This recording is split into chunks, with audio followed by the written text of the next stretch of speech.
क्या भारत पाकिस्तान का युद्ध दुनिया को राख में बदलेगा? दोस्तों, पहलगाम आतंकी हमला के बाद भारत पाकिस्तान की तनातनी चरम पर है। मगर सोचो, अगर आज दोनों मुल्कों में जंग छिड़ जाए तो क्या होगा? भारत ने पहले ही सख्त कदम उठाए, सिंधु जल संधि रद्द, अटारी वाघा बॉर्डर बंद और पाकिस्तानी दूतावास तक बंद। पाकिस्तान भी पीछे नहीं, उसने हवाई क्षेत्र बंद कर दिया और शिमला समझौते को तोड़ दिया। LOC पर तनाव और न्यूक्लियर हथियारों की छाया मंडरा रही है। भारत की नौसेना अरब सागर में तैयार है तो पाकिस्तान अपनी नस्र मिसाइलें तैनात कर चुका है। अगर जंग हुई तो तबाही पक्की, लाखों जिंदगियां, अर्थव्यवस्था और क्षेत्रीय शांति सब दांव पर। ट्विस्ट ये है, दोनों मुल्कों के पास न्यूक्लियर हथियार हैं और UN चेतावनी दे चुका है कि ये युद्ध विनाशकारी होगा। क्या पहलगाम का बदला जंग की आग बनेगा? अपनी राय कमेंट करें।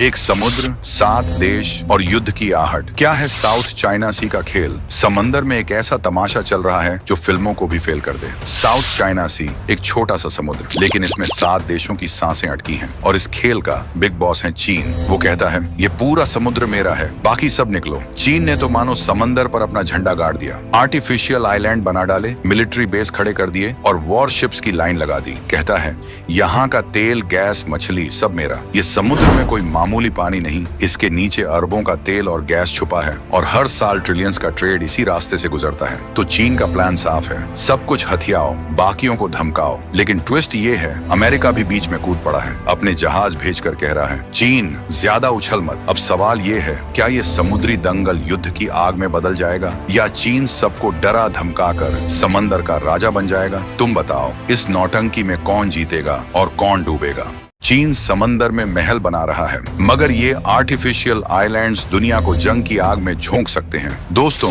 साउथ चाइना सी, जहां चीन ने रेत और कंक्रीट से बनाए हैं अपने पानी के महल, ये हैं आर्टिफिशियल आइलैंड्स जहां हवाई पट्टियां, मिसाइलें और रडार तैनात हैं। लेकिन सवाल ये है, क्या ये सिर्फ इंजीनियरिंग का कमाल है या दुनिया को डराने की साजिश? 2013 से 2016 तक चीन ने 7 रीफ्स पर 3200 एकड़ नई जमीन बना डाली, समंदर को चीरकर। इन आइलैंड से चीन न सिर्फ तेल और मछलियों पर कब्जा चाहता है, बल्कि फिलीपींस, वियतनाम और मलेशिया के समुद्री हक को ठेंगा दिखा रहा है। अमेरिका चिल्लाता है, ये गैर कानूनी है, मगर चीन कहता है, ये मेरा समंदर, मेरी मर्जी। तो बताओ, क्या चीन का ये समुद्री साम्राज्य दुनिया को शांति देगा या थर्ड वर्ल्ड वॉर का ट्रिगर बनेगा? समंदर की शांत लहरों में भारत रच रहा है अपना साम्राज्य। इंडियन ओशन, जहां भारत अब टाइगर की तरह दहाड़ रहा है।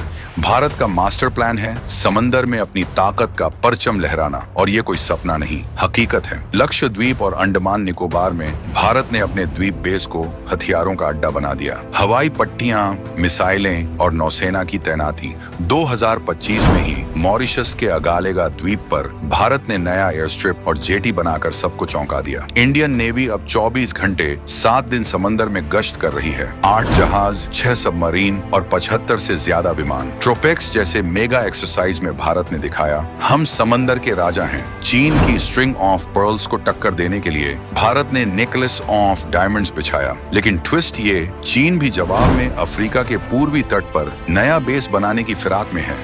एक नदी जो भारत पाकिस्तान को जोड़ती है, वही अब जंग की वजह बन सकती है। 1960 में हुई सिंधु जल संधि ने भारत और पाकिस्तान के बीच 6 नदियों का बंटवारा किया। भारत को रावी, ब्यास, सतलज और पाकिस्तान को सिंधु, झेलम, चिनाब का पानी मिला। विश्व बैंक की मध्यस्थता से बनी ये संधि 60 साल से कायम है। लेकिन भारत के बांध जैसे शाहपुर कंडी, बैराज, रावी का पानी रोक देता है। पाकिस्तान इसे संधि का उल्लंघन कहता है, भारत इसे अपना अधिकार मानता है। आतंकवाद के जवाब में भारत संधि तोड़ने की बात भी कर चुका है। दुनिया को डर है कि पानी के चक्कर में भारत और पाकिस्तान फिर से युद्ध में न कूद पड़े। आपकी राय क्या है? कमेंट करें और वीडियो शेयर करें।